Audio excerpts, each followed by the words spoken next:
Hibiscus का plant flowering नहीं कर रहा, उसके पौधे में बिल्कुल भी फूल नहीं आ रहे। ये एक बहुत ही कॉमन इशू है उन गार्डनर्स के साथ जो हिबिस्कस का पौधा ग्रो करते हैं। उन्हीं कुछ वजहों के बारे में और उन वजहों को कैसे आप दूर कर सकते हैं, उनके क्या सॉल्यूशंस हैं, उन्हीं उसी चीज़ के बारे में ये वीडियो है। तो मैं आपको कुछ ऐसी चीज़ें बताऊंगा जो अगर आप फॉलो करेंगे अपने हिबिस्कस के पौधे में तो आपका प्लांट बहुत अच्छी तरीके से फ्लावरिंग करेगा। तो चलिए शुरू करते हैं फ्रेंड्स। मेरा नाम अक्षय और मैं आप सब लोगों का राइट गार्डनिंग यूट्यूब चैनल में स्वागत करता हूँ। देखिए, हिबिस्कस का जो प्लांट ये आप मेरे सामने देख रहे हैं, कंप्लीटली हेल्दी प्लांट है। ये 3 साल पुराना पौधा है और इसमें हमेशा बहुत ज़बरदस्त फ्लावरिंग होती है। आज सुबह भी इसमें 2 हिबिस्कस के फूल थे, लेकिन वो तोड़ लिए। और क्योंकि हिबिस्कस की जो फूल की लाइफ होती है वो एक ही दिन होती है, अगर आप उसको नहीं तोड़ोगे तो वो लगे लगे मुरझा जाता है। तो लोगों की प्रॉब्लम पे अब फोकस करते हैं कि हिबिस्कस का फूल अगर प्लांट में नहीं आ रहा तो क्या करें। देखिए, सबसे पहले आपको समझना पड़ेगा कि जो हिबिस्कस का प्लांट है वो एक हैवी फीडर प्लांट है, वो एक हैवी रिक्वायरमेंट वाला प्लांट है। तो इसमें दोनों ही चीज़ें, जो बेसिक चीज़ें होती हैं किसी भी प्लांट के लिए, वो है धूप और पानी। तो वो दोनों ही चीज़ें हिबिस्कस के पौधे में अच्छी खासी ज़रूरत होती है। तो आप मेक श्योर करिए कि आपने हिबिस्कस के पौधे को ऐसी लोकेशन पे रखा हुआ है जहाँ पे कम से कम 4 से 5 घंटे की डायरेक्ट सनलाइट आपके प्लांट को मिल रही हो। क्योंकि अगर डायरेक्ट सनलाइट 4 से 5 घंटे की आपके हिबिस्कस के पौधे को नहीं मिल रही होगी तो उसकी जो लाइट की रिक्वायरमेंट्स है और फोटोसिंथेसिस करने के लिए जो एक बेसिक रॉ मटेरियल होता है उसको लाइट, सनलाइट की भी रिक्वायरमेंट होती है। अगर वो ही नहीं मिल पा रहा होगा आपके हिबिस्कस के प्लांट को तो आपका पौधा फ्लावरिंग नहीं करेगा। दूसरी सबसे इंपॉर्टेंट चीज जो फोटोसिंथेसिस में काम करती है वो है पानी। अगर आपने हिबिस्कस के पौधे को ऐसी लोकेशन पे रखा हुआ है जहां पे 4 से 5 घंटे की डायरेक्ट सनलाइट आपके पौधे पे पड़ रही है तो जाहिर सी बात है उसका मॉइस्चर जो है, उसका जो वाटर है, वो बहुत जल्दी ड्राई होगा क्योंकि उस पर डायरेक्ट धूप पड़ रही है। तो इससे बहुत ज़रूरी हो जाता है कि आप अपने हिबिस्कस के पौधे में एक वाटरिंग शेड्यूल बनाएं जिससे ओवर और अंडर वाटरिंग आपके प्लांट में ना हो और एडिक्वेट मॉइस्चर बना रहे। क्योंकि अगर मॉइस्चर बना नहीं रहेगा तो भी आपका जो प्लांट है वो फ्लावरिंग नहीं करेगा। तो आपने एक वाटरिंग शेड्यूल बनाने के लिए क्या करना है, देखिए, जो मेरा हिबिस्कस का प्लांट है जब भी मैं उसको पानी देता हूं, मैं एक तरीके से पानी देता हूं। मैं हमेशा डीप वाटरिंग करता हूं। आपने देखा होगा ये 1.5 से 2 इंच जगह जो मैंने अपने प्लांट में छोड़ी हुई है, ये सारी की सारी मैं पानी से भर देता हूं जब कभी मैं अपने इस प्लांट को वाटरिंग करता हूं।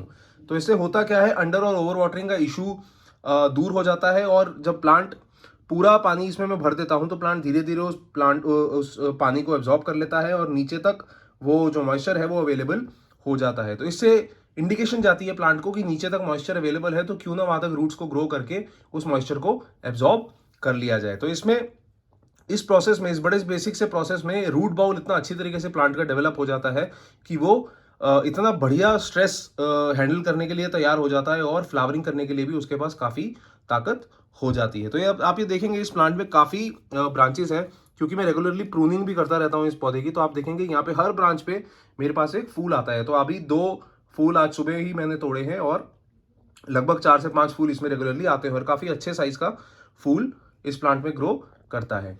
तीसरी सबसे इंपॉर्टेंट चीज है फ्रेंड्स कि आप किस तरीके का फर्टिलाइजर दे रहे हैं। देखिए, 2 तरीके के फर्टिलाइजर आपके हिबिस्कस के प्लांट को बहुत अच्छी तरीके से फ्लावरिंग करवाएंगे। वो है, या तो आप वर्मी कंपोस्ट इसमें डाल दीजिए हर 2 से 3 महीने में एक मुट्ठी भर के, ऐसे ड्रेसिंग की तरह ऊपर ऐसे आप वो कर सकते हैं, स्प्रिंकल कर सकते हैं उस खाद को और ऊपर से फिर पानी डाल सकते हैं। दूसरे आते हैं वो है फास्ट रिलीज फर्टिलाइजर्स। वो भी मैं आपको बता देता हूं आपने कैसे यूज करना है। 2 तरीके के फर्टिलाइजर्स आप यूज कर सकते हैं। एनपीके, जिसे कहते हैं हम नाइट्रोजन, फास्फोरस और पोटेशियम, कोई भी इक्वल रेशो वाला एनपीके आप यूज कर सकते हैं। 19-19-19 या 20-20-20 रेशो वाला एनपीके आप इसमें आराम से यूज कर सकते हैं हर 15 से 20 दिन में। एक और फर्टिलाइजर आता है फास्ट रिलीज कैटेगरी में जिसका नाम है लिक्विड सीवीड फर्टिलाइजर, जो एनपीके के अलावा 61 ऐसे माइक्रो न्यूट्रिएंट्स आपके प्लांट को देता है जो ग्रोथ करने में काफी इंपॉर्टेंट होते हैं। और एनपीके जैसे मेन फर्टिलाइजर में या फर्मिंग कंपोस्ट जैसे मेन फर्टिलाइजर में वो माइक्रो न्यूट्रिएंट्स नहीं होते।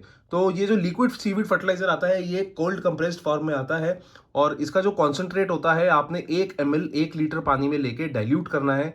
और जब वो फर्टिलाइजर 1 लीटर तैयार हो जाए तो उससे 100 से 150 ml पानी लेना है उस फर्टिलाइजर का जो तैयार फर्टिलाइजर है। और आप रेगुलरली ऊपर स्प्रे भी कर सकते हैं हर 15 से 20 दिन में और नीचे डायरेक्टली सॉइल पे भी दे सकते हैं। तो ये बेसिक 3 चीजें हैं जो अगर आप अपने हिबिस्कस के पौधे में फॉलो करेंगे तो आपका हिबिस्कस का प्लांट बहुत अच्छी तरीके से फ्लावरिंग करेगा।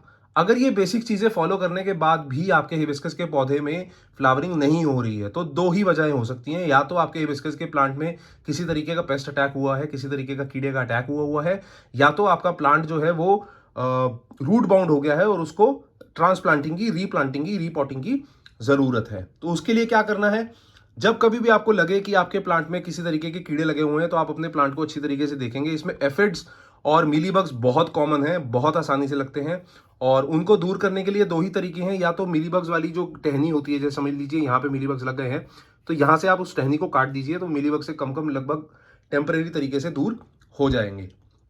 लेकिन अगर वो फिर भी दूर नहीं हो रहे, वो बार-बार वापस आ रहे हैं, तो आप क्या कर सकते हैं, एक नीम ऑयल कॉन्संट्रेट करके ऑर्गेनिक पेस्टिसाइड और फंजीसाइड आता है, जो आप रेगुलरली 15 से 20 दिन में अपने प्लांट में स्प्रे कर सकते हैं, जिससे मीलीबग्स आना बंद हो जाते हैं। ये ट्राइड एंड टेस्टेड मेथड है, मैं इस प्लांट में खुद फॉलो करता हूँ और बढ़िया रिजल्ट्स मुझे मिलते हैं। अगर आपने ये भी सब कर लिया, फिर भी आपका प्लांट फ्लावरिंग नहीं कर रहा, तो आपको रीपॉटिंग करने की ज़रूरत है। मे बी आपका जो प्लांट है वो रूट बाउंड हो गया, तो अगर आप उसको शायद बड़े गमले में शिफ्ट करेंगे, तो उसकी थोड़ी जड़ें और फैलेंगी और जब मिट्टी आप बदलेंगे, तो वो नई मिट्टी से भी थोड़ा-सा जब एडजस्ट होगा, तो फ्लावरिंग करने के उसके पास चांसेस बढ़ जाते हैं। तो ये सब जो चीज़ें हैं, आप अपने हिबिस्कस के पौधे में फॉलो करिए और देखिए कि वो फ्लावरिंग करता है या नहीं करता। अगर फिर भी नहीं करता, तो प्लीज़ कमेंट करके मुझे बताइए, मैं आपको उसका समाधान बताऊंगा। हम कुछ बातें करेंगे, मैं आपसे कुछ सवाल पूछूंगा, तो पता लग पाएगा कि आपका प्लांट फ्लावरिंग क्यों नहीं कर पा रहा। अगर आपको ये वीडियो अच्छी लगी, तो प्लीज़ लाइक कमेंट शेयर जरूर कर दीजिए और अगर आपने बाकी दोस्त भी हिबिस्कस का पौधा ग्रो कर रहे हैं, तो उनके साथ भी ये वीडियो